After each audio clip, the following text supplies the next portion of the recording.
Hi, everyone, and welcome. We're doing Parshas VaYakhel, which is actually really exciting. This is the moment we're beginning to gather the Jewish people together in order to build a Mishkan, to build the house of God. Now, we talked quite a bit about some of the elements of this in previous Sedras. The most striking thing, however, about VaYakhel is that, at least ostensibly, at least overtly, it doesn't seem to add a lot of new information. In fact, almost the entire VaYakhel could have been summed up in a single pasuk. It could have said, "Vayasu b'nei Yisrael kasher tziva Hashem es Moshe." The Israelites did exactly as Hashem had commanded. Moshe, keinasu b'nei Yisrael. So they did, and they built the Mishkan. Right? We've had the intricate instructions already. So this raises a question of why there's so much apparently repetitive detail going through as to everything that's happening. But let's take a zoom back, right? And let's ask ourselves, let's look at this. VaYakhel Moshe, first of all, comes this gathering. Right, the very name of the Sedra, VaYakhel, there's a gathering. This is critical. He gathers them all together. Now, normally, we just Hashem told Moshe, and then Moshe tells the people and says, do this.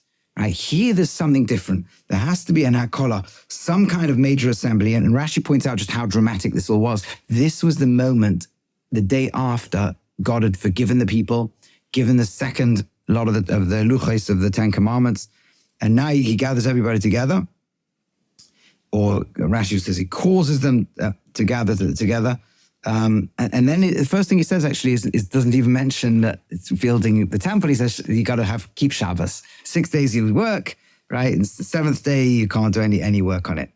And then, right, and that presumably is linked to the Mishkan, that you're going to build a house of God, do it for 6 days, but rest on the seventh. And in fact, of course, the juxtaposition means that we learn from here that Shabbos is in time what the Mishkan is, what the temple of God is in space. It's a temple in time. And this, of course, we learn across Malacha, right? That anything you could do to build a temple is exactly the things you can't do on Shabbos, right? So, well, you actively build the house of God. On Shabbos, you actively desist from, and that's how you build the house. Sometimes you bring God into the world by building, and sometimes you bring God into the world by not building, by letting go and letting his presence in.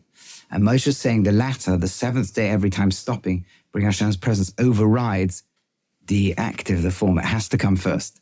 So this is very significant, right? Here we have this notion, we've got to all gather together, which seems to indicate you cannot successfully build this Mishkan if you don't have two elements. Number one, a gathering of everybody together. And number two, the sensitivity of Shabbos, of knowing when to stop building. You build the house of God unless you know when you're not in control and you don't build. And you cannot build the house of God, even if it's lots of you contributing to the project, if you've not been gathered together. And the profundity of this is going to emerge soon as well. And then he says to the people that this is what Hashem commanded. Everybody should give gifts, all the different things, as we heard 2 weeks ago, or 3 weeks ago. And they all did that. And then he describes exactly how to build everything. And it's the most incredible. Everybody's contributing. VaYavoy says the pasuk in Lamed 21, 35. Lamed Chaf 35, 21. VaYavoy Kolish, but everybody's heart was being lifted. People's spirits are being lifted. They brought the Trumas Hashem, they brought the gifts, they brought everything to the oil moed, to the tent of meeting, the Cholav Adasa, all the work, all the things they brought. And everybody came and brought all their beautiful jewelries and all these various things. It lists out people just volunteering and giving their time, giving their gifts, giving their energies, giving absolutely everything they possibly could. This was a project where everybody had it in there, right? But and then all the men, what they did, all the women, what they did, everybody was doing all these things. And the Nesiim, the princes of the people, well, it describes how everybody brought these beautiful things. An absolutely beautiful piece of Torah over here. Kolish ish, every man and woman, Shanadav Libam, whose hearts moved them. Lahavi lechol malacha shetziv Hashem la'asos biad Moshe heviu b'nei Sanadava. All that they were just. It's this beautiful sense of national giving, national contributing. Everybody wanted to be there. And then we talk about who's going to construct and all the various things they're going to do. And everybody who had skills, every artisan and craftsman, they were all coming forward. Everybody was doing these things. And it ended up being too much, right? That's the end conclusion of all of this. But then, right, then we have the following. we get to there's not a lot of Rashi commentary on the Sedra this week. And the reason there's not a lot of commentary is because most things have already been explained, right? If the Torah says they have to build the menorah, the candelabra, it's already been described already 2 Sedras ago, which again was the question we asked earlier. Why do we need this whole thing repeated in such detail? But there's one area where Rashi really develops a major discussion. And it's like this. It's in chapter 38 in Lamed Ches, and it's in Pasuk, really Zion. Well, let's have a look at what goes on over here. Really the next one. So it's Pasuk Ches, 8. They made the kiyar. What is the kiyar? Remember, the kiyar is the wash basin. It wasn't even described in the original lot of temple vessels. It's something goes outside, but it's before you can do the service. The Kohanim have to purify, the priests have to purify their hands and legs before they can walk in and do anything. Okay. They make this copper kiyar, wash basin. There's kanai, nechoshes, right? And it's a base also. But Maro said Sovos with the mirrors of the women Pesach Oil Moed who gathered themselves outside the entrance to the tent of meeting. What is going on over here? So, and what's the emphasis of what do we specifically mention in one specific lot of gifts they made the kiyar out of? And Rashi says that what happened is, he quotes the Medrash. This actually, this ancient rabbinic teaching is in different places, where he says that the Jewish people, the women had these copper mirrors. What was the story? The story was they would beautify themselves. That's how Rashi describes it. And even then they gave for their contribution. But Moshe originally rejected them because he says, it's too much about beautification and ultimately about evil inclination, right? It's about temptation and lust and all sorts of things that shouldn't really be at the center point of the Mishkan, of the house of God. And then it says Rashi, because Amalei HaKadosh Baruch Hu, the creator of the universe, says to him, Kabel, accept them. These are more precious to me than all the other gifts. That's why we use the phrase tzovos, right? So this is the Medrash saying tzovos. So what's tzovos mean? It's a strange word. In the English translations, it will say things like congregated or literally means some kind of hosts or big population. This is how they populated the Jewish people. What happened? And now listen very carefully. Remember, it was crushing labor in Egypt, and the men had given up. On many levels, the men gave up. First of all, they were just physically exhausted. But also remember later on, they give up because they think Pharaoh's making a decree to kill all boys that are born. But the women carry on. They would go and bring them food, a mishnah and drink, and feed them, and then they would take the mirrors. And each one shows themselves and their husband in the mirror. They use words to say, look, I'm beautiful, I'm more beautiful than you. And that aroused in the passion in their husbands. And yes, they had relationships, they had children. That in Shir Shirim, in the Song of Songs, it uses the pasuk in the verse in the 8th chapter, says that under the apple tree, I aroused you, right? Which means, and there the Gemara in Sota, in Daf Yud Aleph on the base, the Gemara in Sota says that the apple tree is referring to the fields where they would go out to the husbands. It's referring back to Egypt. And that's it. So Hashem says, therefore, Vanasa, and then they say, Vanasa again, that's what we do. So Hashem says, Moshe, this is more precious to me than anything else. Now, there's different versions of this Medrash, but all of them have the same basic theme. And then it becomes kiyar also amongst its other functions wasn't just to wash their hands and feet every day, but it was also lasum shalom ben ish le'ishtoi, to make peace between a man and his wife. Why? Because in the case where there was suspected adulterers, they'd drink from its water and it would prove their innocence. Okay. But there's a lot going on over here. And I just want to really raise one major point that I think links together so much of what's happening. You see, in the interim, they served the golden calf. And really speaking, we have 2 Sedras describing exactly how house of Hashem has to be built in intricate detail. Then we had an interruption with the golden calf, and now we have two sedras of how it's actually built. Now remember something we said in earlier sedras when we learned together. We said that according to Ramban, Nachmanides, that's exactly what happened. First at Sinai, God says, at Mount Sinai, Har Sinai, Hashem says to Moshe, he says, I want you to build the temple for me. And he gives all the instructions. Then they serve the golden calf. Then Hashem forgives them. And then they actually go and build the temple. But according to Rashi, and according to many commentaries, actually, probably the majority, quite a strong majority, this is not chronologically what happened. Chronologically, there was no instruction of the temple. There was the giving of the Ten Commandments. 40 days Moshe's up the mountain to receive the Torah. In the meantime, they serve a golden calf. Moshe comes down. 80 days later, he secures forgiveness. Then Hashem instructs the commandment of the Mishkan, and then they carry it out. So the Torah violated chronology to shift the instruction to before the golden calf. And on a simple level here, but a very profound level, why would the Torah do that? Because again, the Torah restructures itself around the way we have to serve Hashem. Okay? The Torah would often violate, according to the view of Ein Mukdam Muchal B'Torah, there's no chronological order in Torah, there's a conceptual order instead. So we saw this when we learned Yisro, right? Yisro itself, according to many people, the Torah was given, and then Yisro, Moshe's father-in-law, came and said, 1 second, Moshe, you cannot stand in front of the people and you be the only person who communicates with them.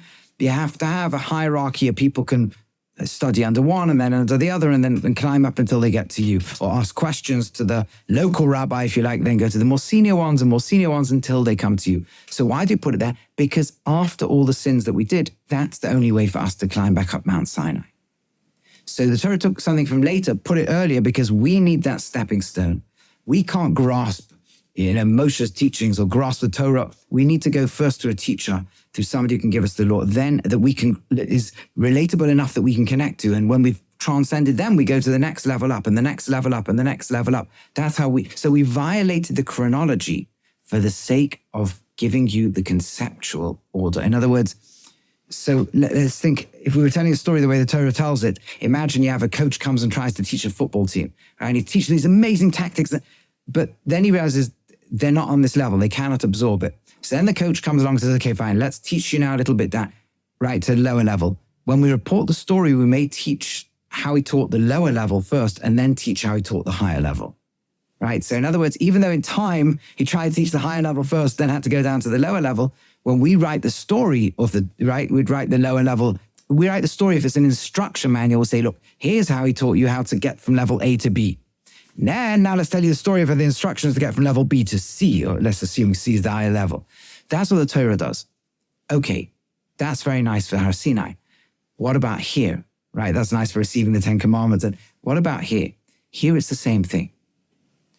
Hashem wants to show you, first of all, a pure vision of the Mishkan, untainted by sin, right? That he wants to show you the Mishkan in a certain sense. We should treat it after Sinai as the ideal. We don't have another way of preserving the revelation. We don't have another way of having God's presence among us through the long journey of history back to the Garden of Eden, except by first having a Mishkan, a place where God's presence can dwell. So we need to learn about that as that. We need to learn and understand that after Mount Sinai, the next thing we need to hear about is now we need a home, one place on earth where we can feel the full presence of God. Eventually, it can be everywhere. But first has to be one place. Now we haven't even merited that. We're in exile from even that. But that's what we've got to strive for.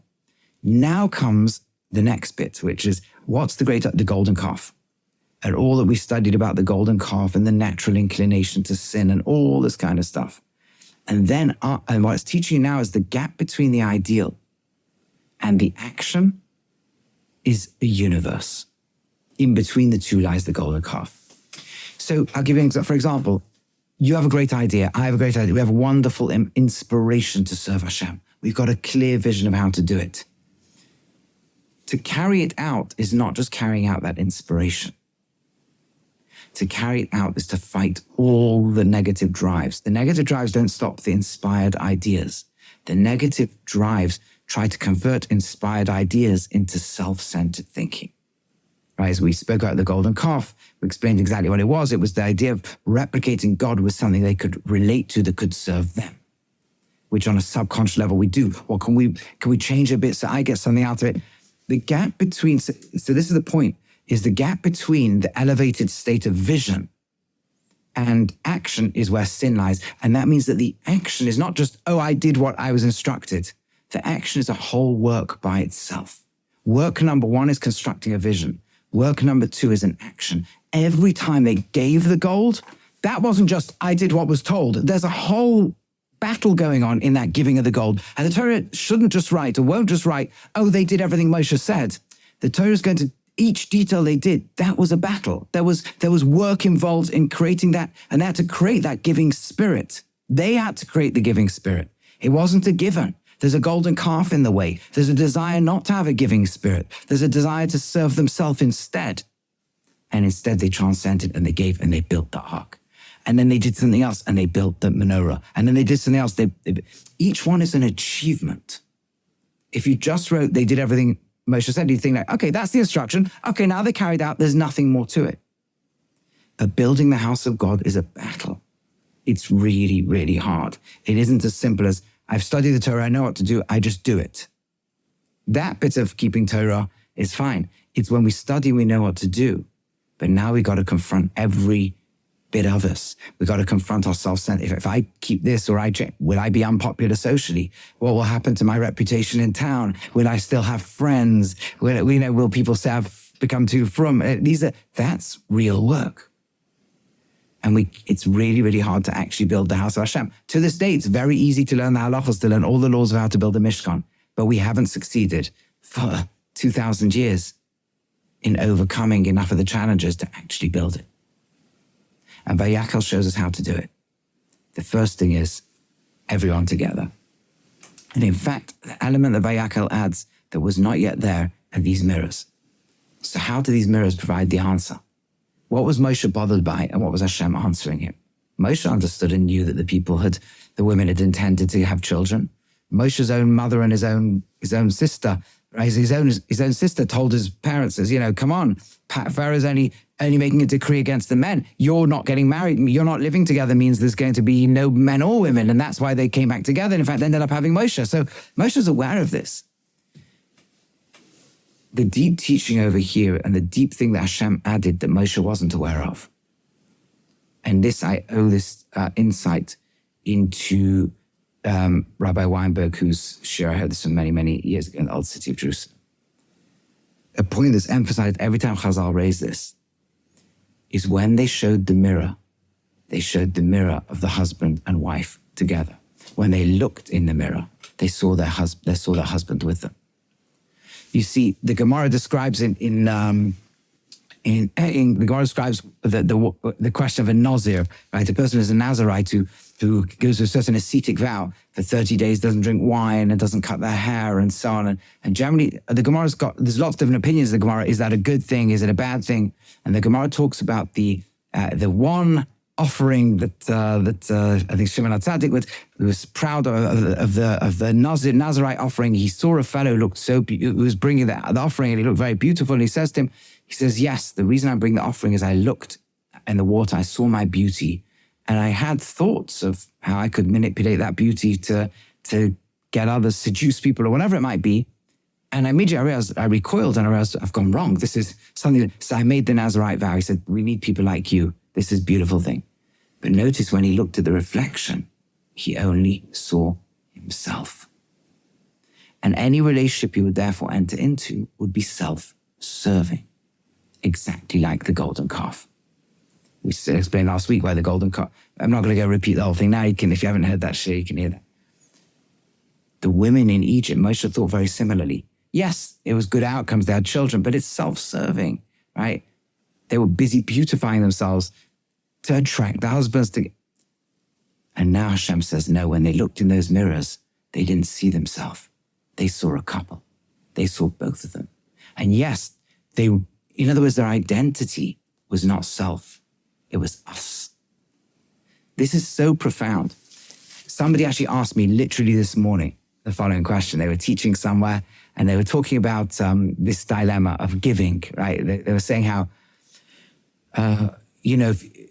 quoting of Dessler about chesed, about kindness to others, how you're motivated by care for the other person, and you're motivated by just your desire to give and connect. But the highest motivation is if you're motivated on a deeper level to also serve Hashem, right? Devekus b'Hashem, connection to Hashem, be like Hashem. And somebody asked, well, isn't that more selfish? You want to be close to Hashem to serve you. So you're giving to someone else, so you'll get something closer to Hashem. That's using them, manipulating them, or doing something nice to them maybe for your ulterior motive. So you ask, what do I think? So here is one of the most profound teachings. I remember when I was in Yeshiva learning, I don't remember the source of it. I think it was Rav Moshe Stav who told us this, but I don't remember where he was quoting from. And he described the world like a tree. And imagine on a tree, every twig has its own consciousness and own identity. And each leaf is pushing and fighting and pushing and fighting. I want the sunlight and the photosynthesis. No, I want it, right? And we're in a very selfish world. And then some of these little twigs remember that they're part of a branch. You see something very similar to this, by the way, this principle in the introduction of Reb Shimon Shkop to the Shari Yosha. Doesn't use the metaphor of the tree, but the same principle. There's a deepening of self. When we have love with somebody or a family or a group of people, it's like we're one. Their pain is my pain. Their pleasure is my pleasure, because my identity includes them. You can go deeper and deeper into a kahila, into a community. Go deeper into the whole of Klal Yisrael, the whole Jewish people. Go deeper eventually to what the whole of Mashiach's going to be, the whole of humanity coming together. Go deeper to the whole of history. I can do things in my life now that I care about others who aren't even in the world.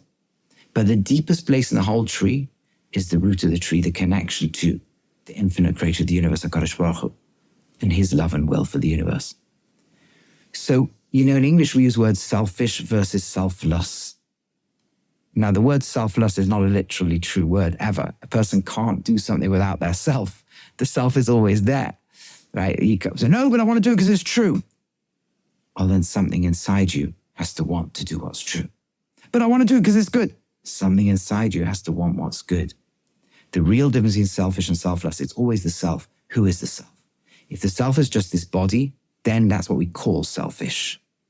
If the self incorporates others, if that's our identity, right, then our self-actualization is their fulfillment. If our self includes the whole nation, then our self-actualization involves the service to the klal, the service of the whole. If our actualization is all the way down to the core of creation, to Hashem himself, then everything we are is a vessel and vehicle for pure Dvar Hashem, for pure godliness, for pure ruchnis, for pure beautiful things to be in the world. So, of course, when that person then looks at somebody in pain in the world, they're not thinking about my relationship with Hashem, right? They're thinking right now about the pain of the other person, right? But they are on such a deep level of connection to the root of all existence, that they are literally giving, and the power and energy with which they give when they perceive their entire life as literally plugged in and connected, they are, to HaKadosh Baruch Hu, they are the hands through which Hashem's hand can reach around that person. They become the voice through which Hashem can talk to that person. They become lit up as the vessel for giving.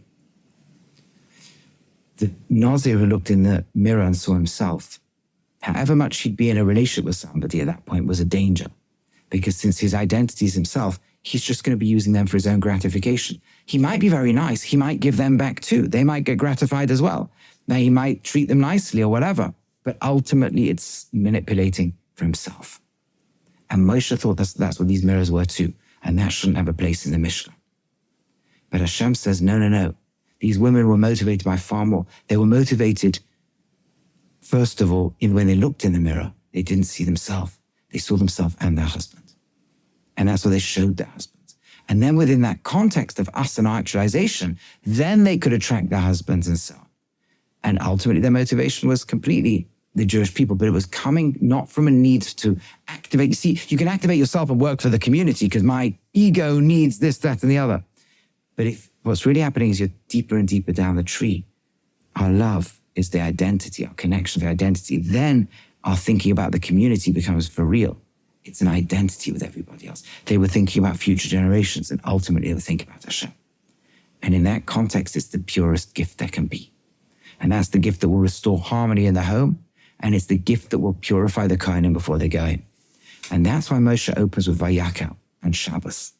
I think VaYakhel means we can't do this if we don't identify as one. Yes, everybody can technically give their gifts. Yes, everybody can have their plaque on the wall of where their gift goes. The artisans can produce it. We can produce a building without all being one. But we cannot produce a real house of God if we are not all one. But all one doesn't mean we're all conform. You're great at gold, you're great at silver. Everybody now brings their talents to bear. And that's how we produce a house of God. And then Shabbos. Shabbos is the day we let go of control. Yes, we can produce a house of God. We have to know that we're not in control. Hashem, we're attached to you. You are the root of reality. You are the anchor point of our reality. We stop for a day and let you in. And then when we go out and do 6 days of work, it's in the context of doing your work. That's what we're doing. And this is just a bit of the idea, but that's why the Sedra now, it's not they just did what they were instructed. They gathered together. Each one got a nedivas libo. We have to describe how there arose in their heart these various feelings. And then we describe a building of the menorah, because a building of the menorah that came out of the arising of feeling and love and connection to one another is not the same as just saying they did what they were instructed to do. And this gives us some sense, at least, of why the Torah therefore structures the instruction, which is really important, the battle of the golden calf, which is going to be the whole defining struggle, and then how they actually overcame it. And all of a sudden, the ark they built was not just fulfilling an instruction, but something that emerged from that VaYakhel, that gathering together, and from that nidvas libo, the arising of the desire to give in their heart that came from all of that. Shown to us by the incredible mirrors of identity that the women had, that showed the Jewish people already in the slavery in Egypt the roots of what would eventually allow the house of God to come into the world. May Hashem help all of us to connect to each other, to connect in deep ways, to identify not just with this physical body, we've got to look after it and care for it, but not identify it as the center of our reality, but to identify with others, to identify with those we love, to identify with the whole Kehillah, the whole Klal Yisrael, the whole world, the whole will of Hashem. Make it our own, and then together be able to really gather together and build the house of Hashem in this world once again.